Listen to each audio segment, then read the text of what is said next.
복되신 하나님의 말씀은 누가복음 22장 14절에서 23절 말씀입니다. 오늘 예수님께서 유월절을 이제 최후의 만찬으로 만드시는 것을 볼 수 있습니다. 오늘 만찬을 통해서 예수님이 뭐라고 말씀하냐면 내가 이 시간이 있기를 원하고 원했다 이렇게 표현을 합니다.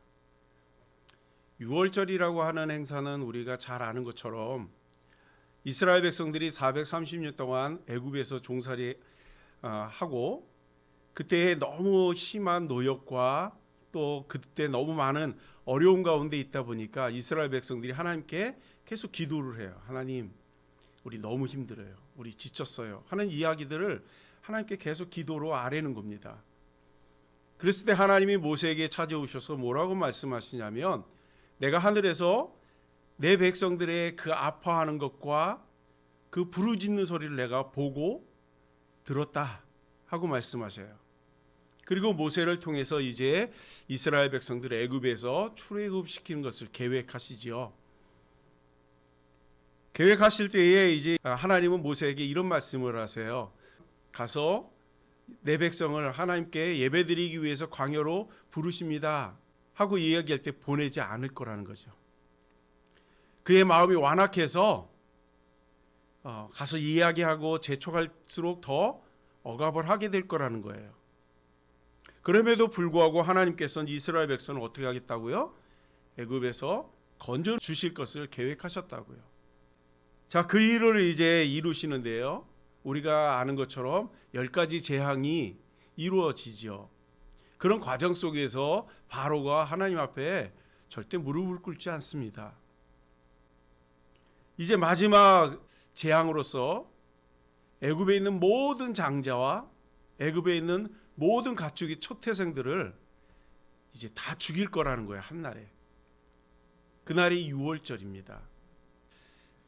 자, 애굽에 있는 모든 장자, 애굽에 있는 모든 가축, 그러면 이스라엘 백성은 예외일까요? 예외가 아닙니다.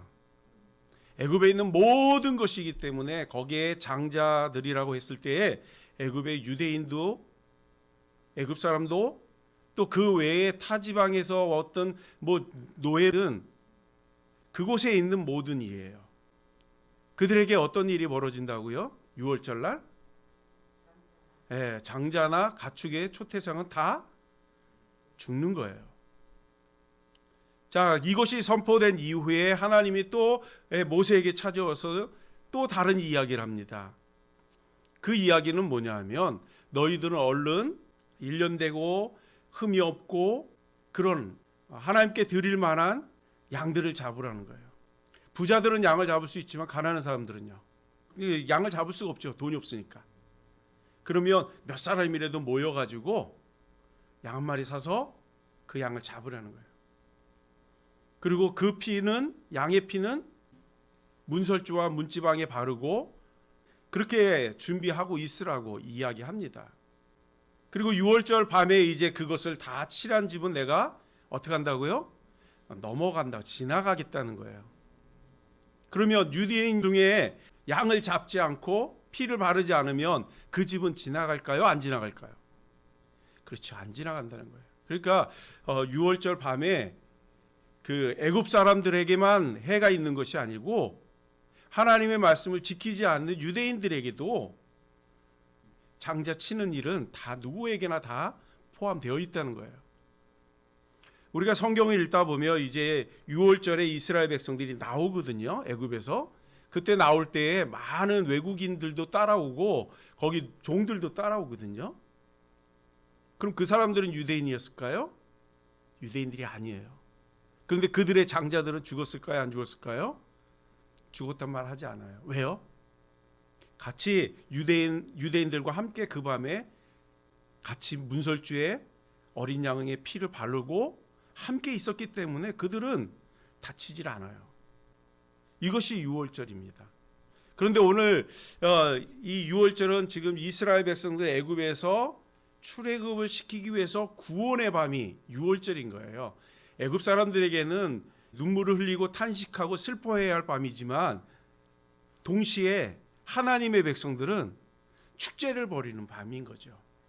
왜냐하면 노예에서 이제 자유의 몸이 되는 거고요.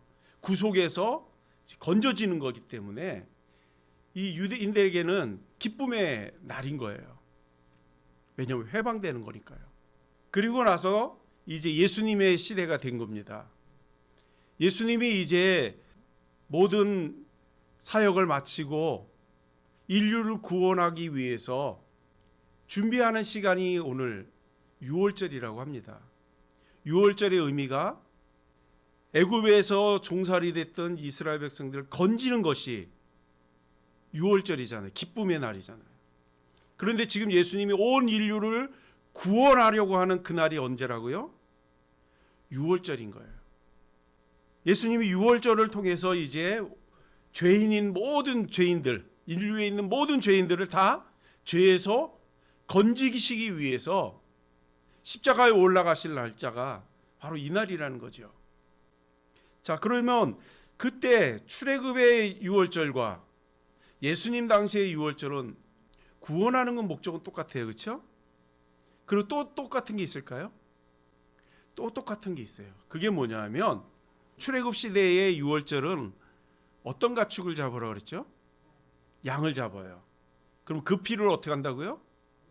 문선주에 발라요. 그리고 그 피를 보면 하나님 거기를 넘어간다 그랬죠. 자, 예수님 당시의 유월절은요, 예수님이 직접 어린 양이 되시는 거예요. 그래서 십자가에서 피를 쏟으시고 그 피를 받는 이들, 그 예수 그리스도 나를 위해서 죽으셨다고 하는 그 피를 보고 신앙 고백하는 이들은 어떻게 한다고요? 죽음에서 생명으로 옮겨주신다는 거예요.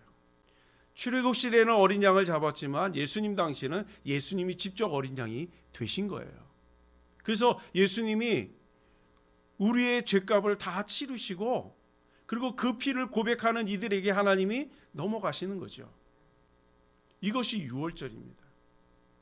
자, 오늘날 유대인들은 그럼 유월절 어떻게 지킬 것 같아요? 유대인들은 예수님을 믿지 않죠. 자, 그들은 어떻게 유월절 행사를 할까요?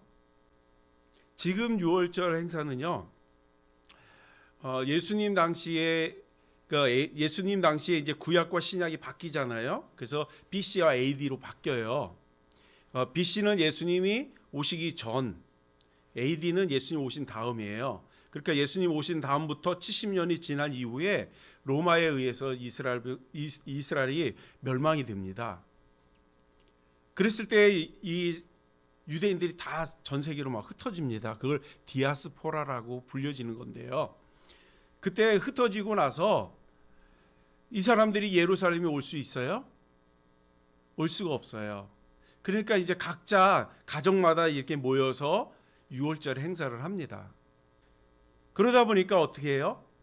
원래는 예루살렘에 와서 예배를 드리고 거기서 행사를 치러야 되는데 이제 흩어졌으니까 예루살렘에 올 수가 없어요. 그 가족끼리 모여가지고 유월절은 해야 되는데 대대적으로 할 수는 없잖아요. 그러니까 이제 가족끼리 모여서 하는 거예요. 그랬을 때에 이 어른과 부모님들이 아이들에게 유월절은 어떤 곳이라는 것을 이제 계속 가르치거든요. 그랬을 때 네 가지 질문, 네 가지 다 대답을 합니다. 지금. 그럼 네 가지 질문은 뭘까요? 먼저 아이들이 부모님에게 질문을 합니다. 그러니까 질문을 애들이 할 줄 알겠어요? 모르죠. 그러니까 가르치는 거죠. 너 6월절이 되면 이거 질문해야 돼? 하고 가르쳐요. 그럼 그 아이들이 질문이 뭐냐면 이거예요. 이건 성경에 나오는 건데요. 출애굽기 12장 26절에 보면 이후에 너희 자녀가 묻기를 이 예식이 무슨 뜻입니까? 하고 묻게 하는 거죠. 그러면 부모님들은 대답을 해줘야 돼요. 그래서 대답을 합니다. 27절이에요. 너희는 이르기를 이는 여호와의 유월절 제사라. 여호와께서 애굽 사람에게 재앙을 내리실 때에 애굽에 있는 이스라엘 자손 집을 넘으사 우리 집을 구원하셨느니라 하고 이야기해 주라는 거예요. 그러니까 애들이 유월절 왜 해요? 라고 물으면 우리가 애굽에서 종살이했을 때에 하나님의 은혜로 우리가 그 재앙 내리는 밤에 넘어갔다. 그것을 이야기해 주라는 거죠. 두 번째 질문도 똑같아요. 이 유월절을 왜 해야 됩니까? 하고 질문을 하죠. 그러면 또 아버지가 이렇게 대답을 합니다. 출애굽기 13장 8절에요.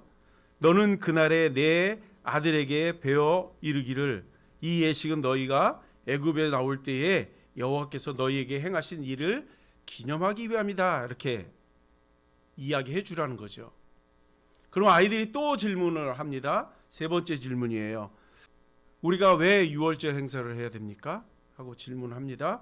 그러면 또 어른들은 이렇게 대답해요. 세 번째 대답인데요. 출애굽기 13장 14절에 보면 장래에 내 아들이 내게 묻기를 이것이 어찌 됨이냐 하거든 너희는 그들에게 이렇게 대답하라. 여호와께서 그 손의 권능으로 우리 애굽에서 종살이 되었던 집에서 인도하였다라고 대답하라는 거예요. 네 번째 질문은 신명기 6장 20절인데요. 후일에 내 아들이 내게 묻기를 우리 하나님 여호와의 명하신 증거와 말씀과 규례와 법도가 무슨 뜻입니까? 이렇게 이제 아이들이 질문합니다.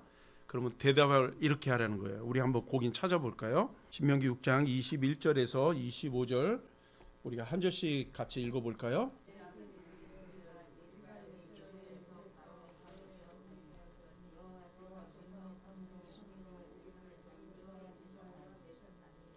제가 22절 읽을게요. 곧 여호와께서 우리의 목전에서 크고 두려운 이적과 기사를 애굽과 바로와 그의 온 집에 베푸시고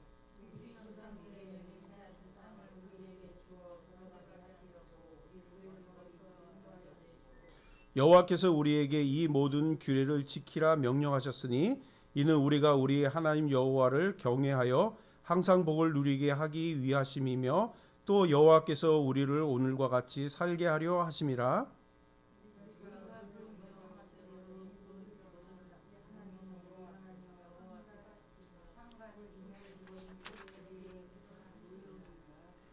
그렇게 대답하라는 거예요.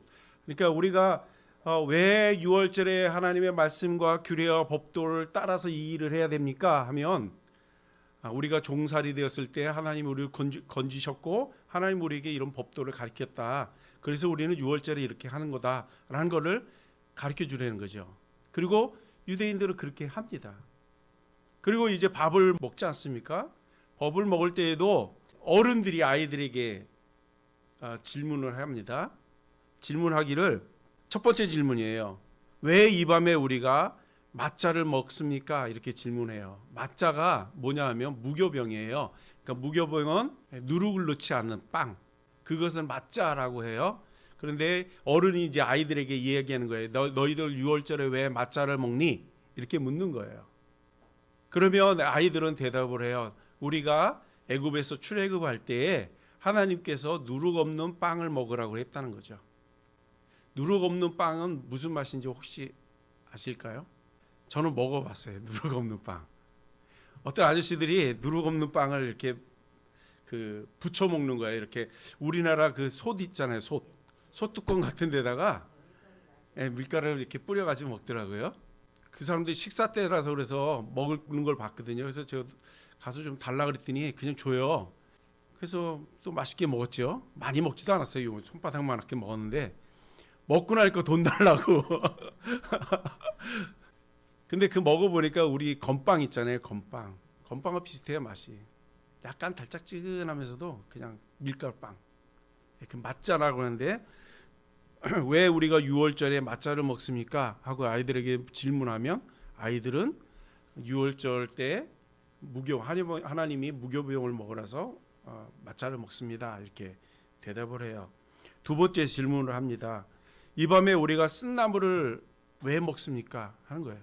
자, 쓴나물이 뭘까요? 그러니까 지금 유대인들이 쓴나물 그러면요, 배추 있죠, 상추 이런 것을 그 사람들은 쓴나물이라고 이렇게 표현해요. 그리고 그 안에는 이제 파슬리하고 또 하나 있어요. 호스레디시라는 거예요. 호스레디시라는 게 있대요. 호스레디시가 뭔지 아세요? 호스레디시가 뭐냐면 그 겨자 있죠, 겨자. 고추냉이. 예, 이게 호스레디시래요. 그러니까 쓴나물을 먹으라니까 이 호스레디시 고추냉이 겨자 그걸 먹으랬다는 거죠.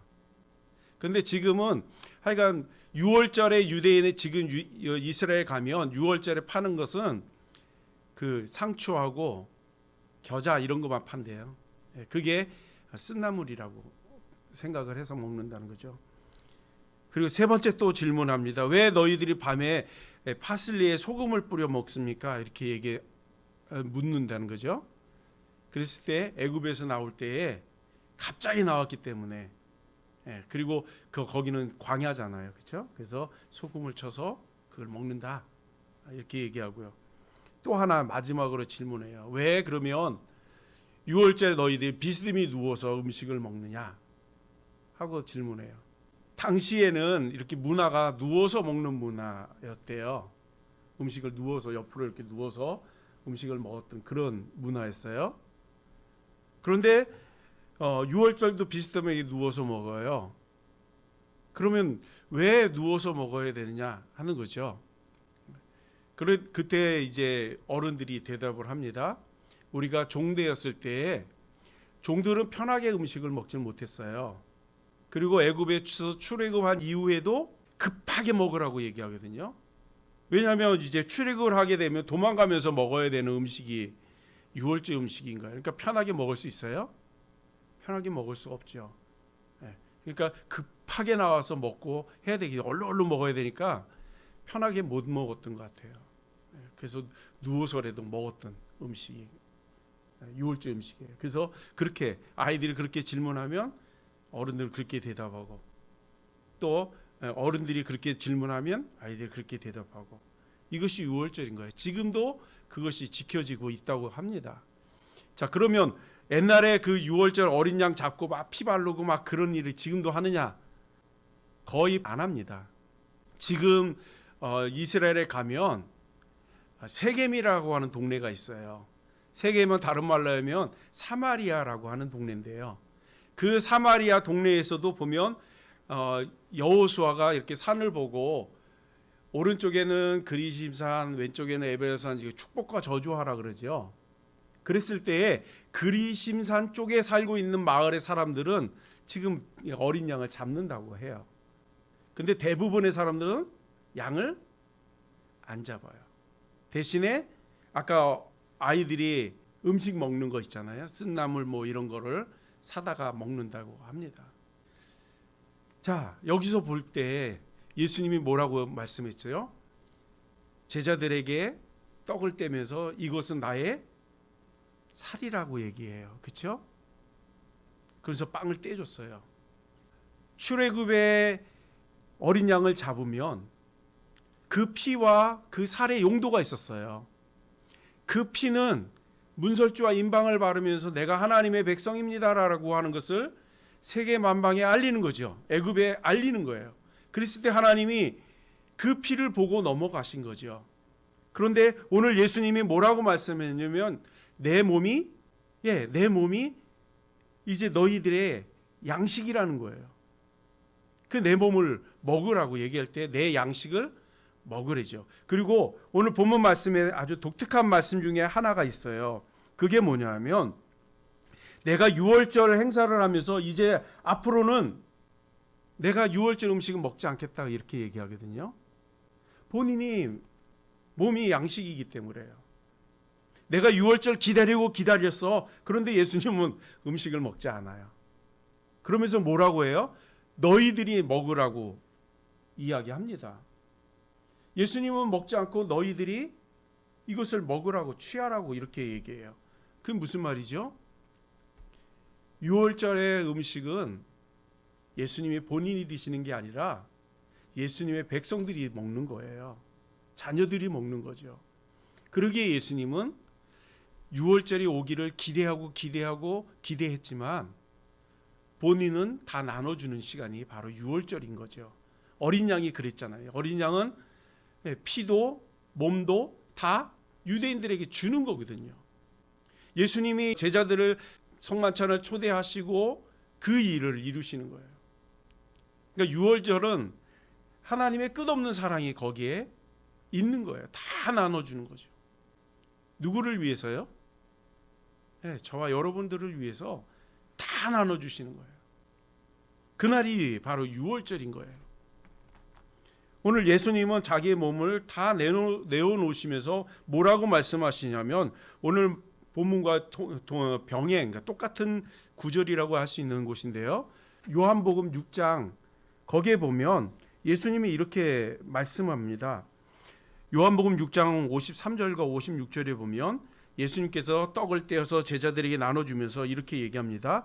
예수께서 이르시되 내가 진실로 진실로 너희에게 이르노니 인자의 살을 먹고 마시고 인자의 피를 마시지 아니하면 너희 속에 생명이 없느니라. 내 살을 먹고 내 피를 마시는 자는 영생을 가졌고 마지막 날에 내가 그를 다시 살리리니 내 살은 참된 양식이요 내 피는 참된 음료로다. 이렇게 얘기합니다.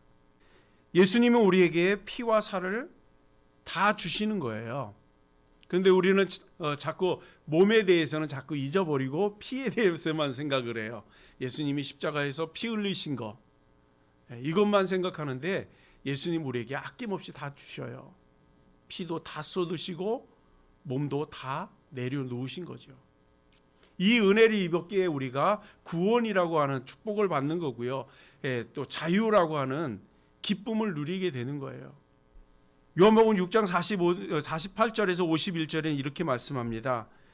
내가 곧 생명의 떡이라 너희 조상들은 광야에서 만나를 먹어도 죽었거니와. 광야에서 만나를 먹어도 죽었대요. 이 말은 뭐냐면 출애굽한 이스라엘 백성들, 유월절을 통해서 출애굽한 이스라엘 백성들은 광야에서 만나를 먹었거든요. 그 사람들은 나올 때는 구원을 받았고 충분한 은혜를 입었지만 과정 속에서 그들은 다 이제 세상을 떠났잖아요. 그렇죠? 그랬거니와 이제 하늘에서 내리는 떡이니, 그러니까 예수님은 하늘에서 내린 떡이에요. 하늘에서 내려오는 떡이니 사람으로 하여금 먹고 죽지 아니하게 하시겠다는 거예요. 뭐가요? 예수님의 몸이. 우리가 예수님을 구주로 영접했기 때문에 우리 속에는 예수님이 함께 하세요. 그러기에 우리는 죽어도 사는 거예요. 이 땅에서 죽었다라고 말로 할 수는 있지 모르지만 우리는 영원히 하나님은 살 기회를 주셨다는 거예요. 그래서 우리가 하나님의 말씀을 늘 먹고 묵상하는 이유도 우리가 하나님의 자녀인 것을 확인시키는 거죠. 그리고 성찬식이라고 하는 일이 바로 그 일 아니겠어요? 우리가 예수님의 살과 피를 먹고 마시는 것이 성찬식이에요. 성찬식은 오늘 우리 예수님도 우리에게 들려주신 것처럼 우리가 피를 나누고 떡을 나눌 때 이것을 기념하는 거예요. 우리가 하나님의 자녀이구나, 하나님과 우리가 한 몸이구나 하는 걸 기념하는 것이 성찬식이거든요. 그런데 간혹 이런 분들도 있어요. 우리가 성찬식에 참여하고 그래서 떡을 떼기도 하고 예수님의 피를 마시기도 해요. 우리는 그것을 기념한다 이렇게 말씀하거든요.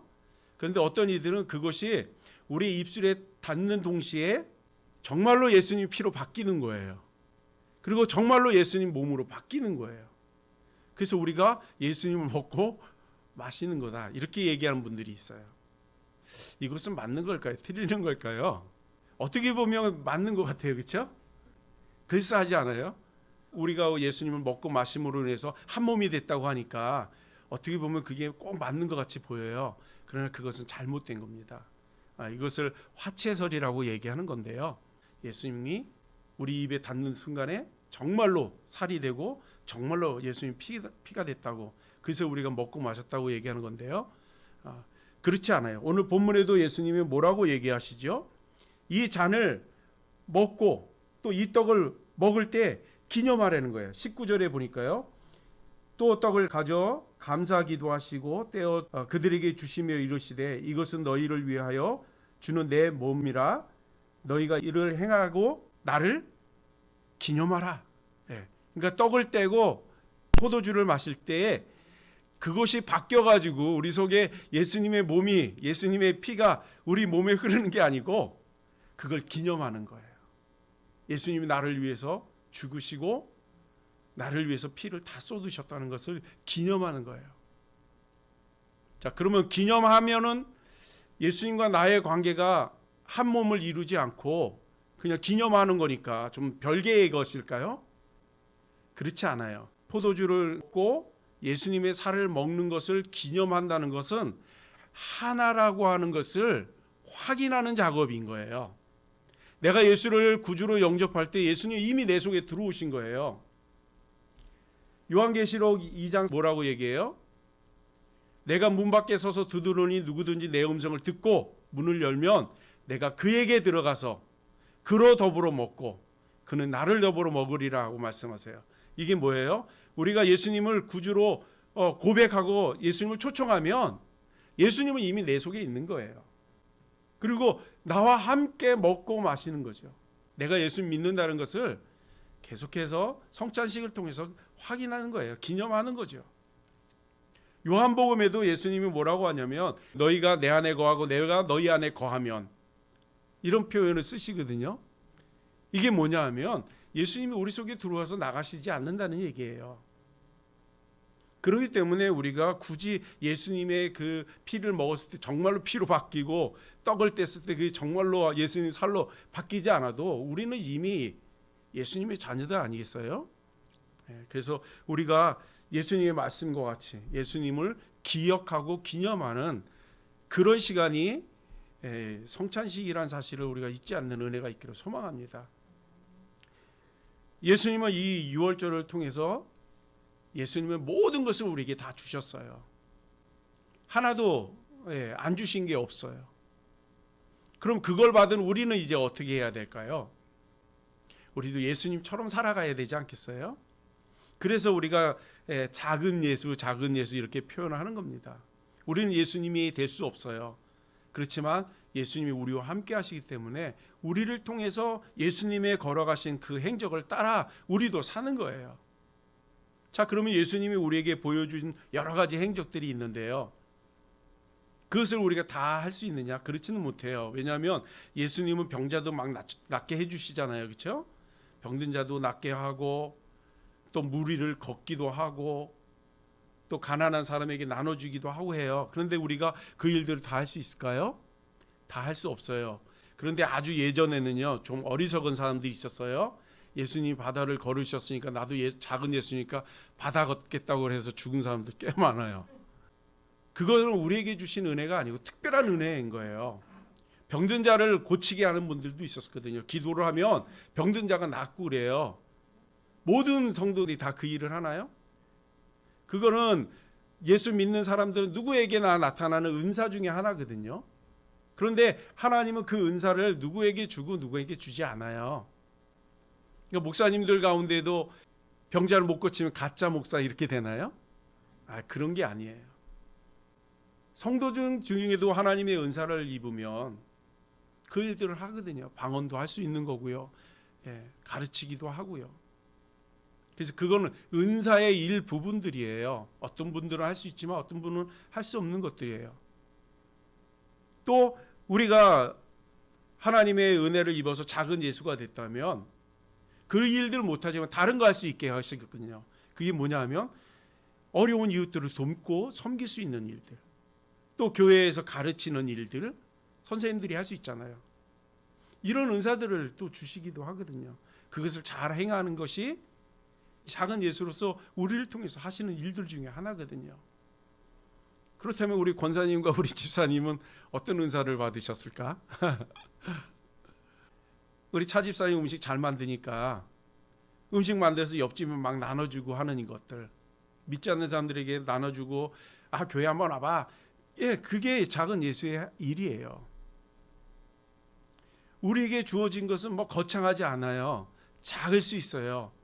그러나 그 작은 것을 행하는 거예요. 그러면 그것이 하나님이 우리에게 주신 은사고 그걸 기쁘게 또 받으셔요.